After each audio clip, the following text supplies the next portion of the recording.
Our next step is the warm blush. And this color, we're going to be placing it pretty much over the entire doll, but this can be a little bit hit and miss. You don't have to get every area. And this is going to be done very lightly.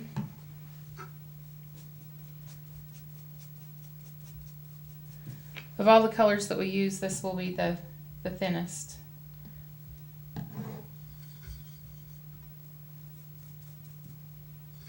There's going to be so much thinner with this paint that you can see areas of thinner where there is no paint. That's how thin we're getting this. It's very subtle. We're going to use the same sea sponge that we used with our last step. And you don't have to really clean the paint out, but it's good to blot the excess paint. It's okay if you get a little bit of your first flesh tone in there. But on this step, it's the same as before.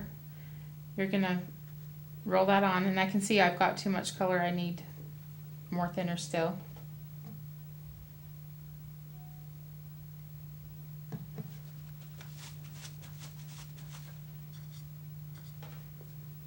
I'm gonna go ahead and come in here with more thinner to thin that out, but this color just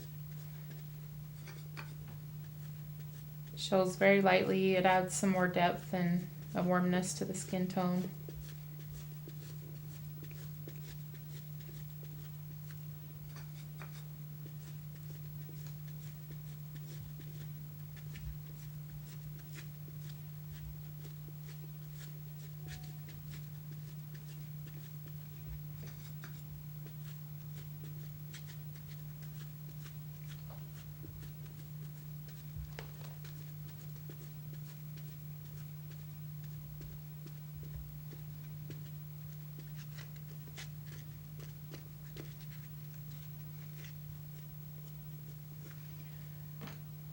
And I'm going to use my mop brush again to fill in the creases.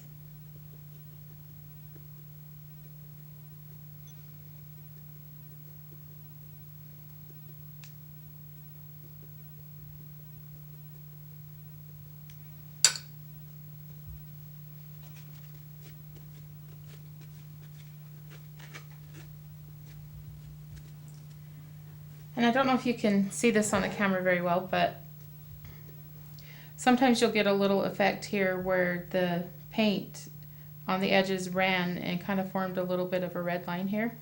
I really like those when those happen and like to keep them in there because it has the appearance of a vein. Now we'll be applying the warm blush color to the limbs in the same manner that we did the head.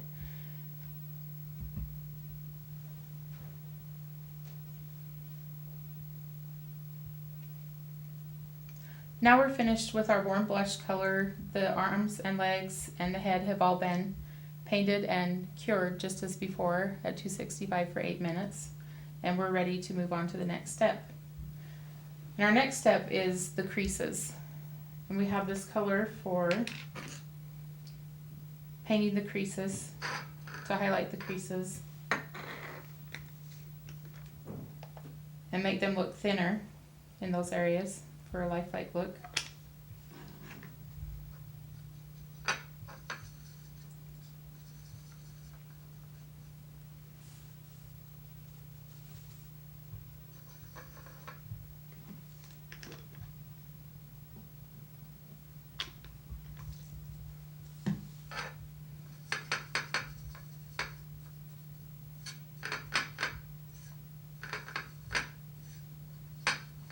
And for this paint, we want the same milky consistency that we had with the first skin layer that we did.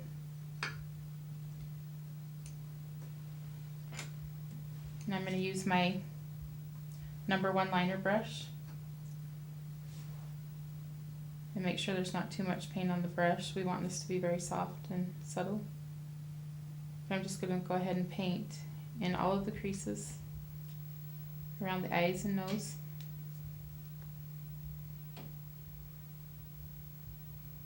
On the sides of the nose.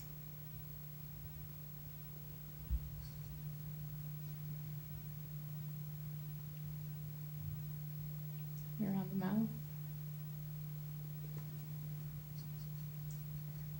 And basically you just want to get every little wrinkle and fold. And if you get too much on, like I've got here, you can go ahead and take a cosmetic wedge and dab that out.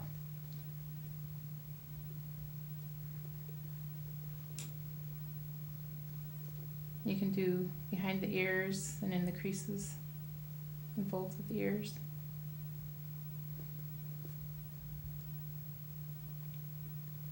I also like to do this color in the nostrils.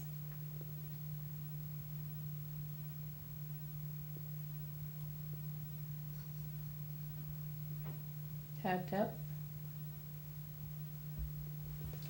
Then we're going to do the same thing with the arms and the legs. We'll be applying a small amount of our shading color into all the creases.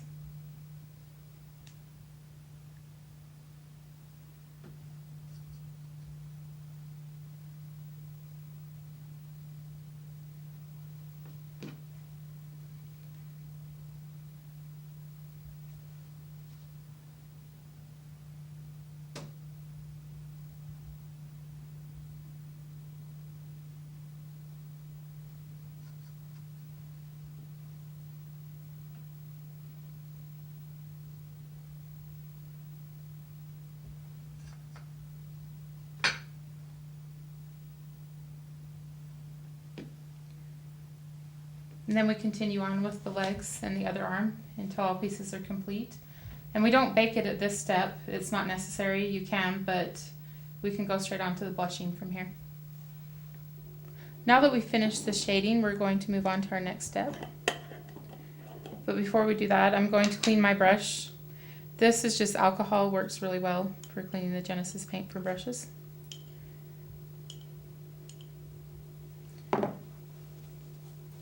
And then I'm going to move on to my lip blush and nail color.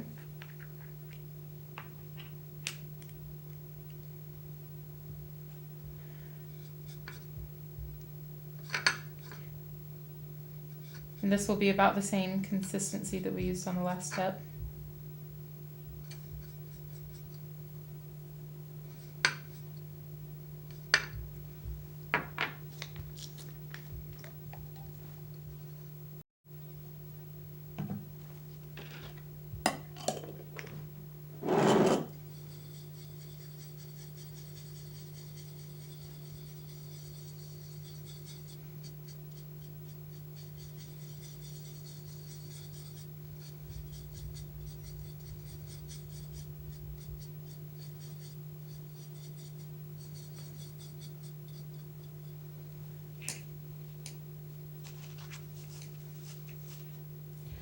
Now on this step you can use either your sponge or your mop brush.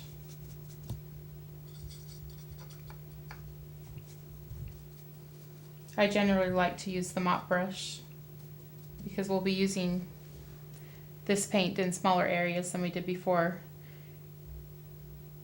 And with the mop brush you want to just use a pouncing motion. You want to make sure you don't rub or make strokes in the paint.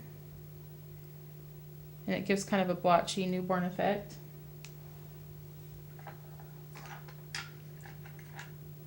And then you'll want to use a cosmetic wedge to remove any excess paint.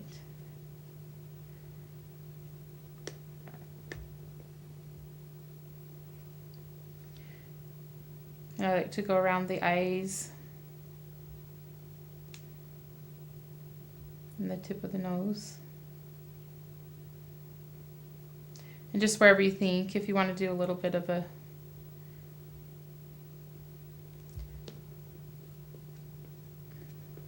stork bite on the forehead, you can use this paint.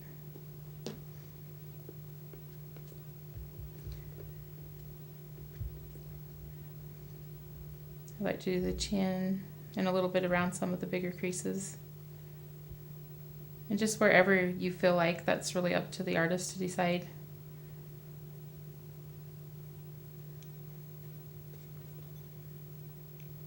On the ears, behind the ears.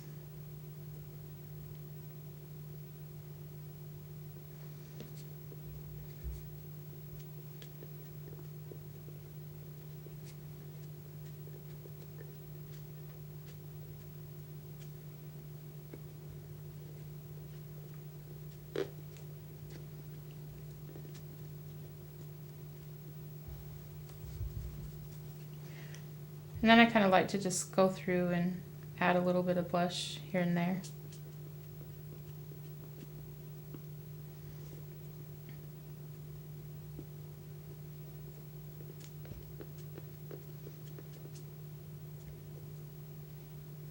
To give the baby a bit more of a blotchy newborn look.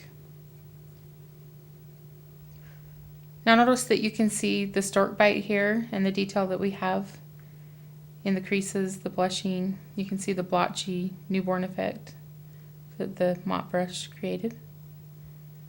And if you have any areas where the blushing is a little too heavy, like behind the ear, I've got some places here that I feel like it's a little too heavy, you can go ahead and put some thinner on your cosmetic wedge before it's cured and go ahead and blot the excess color off.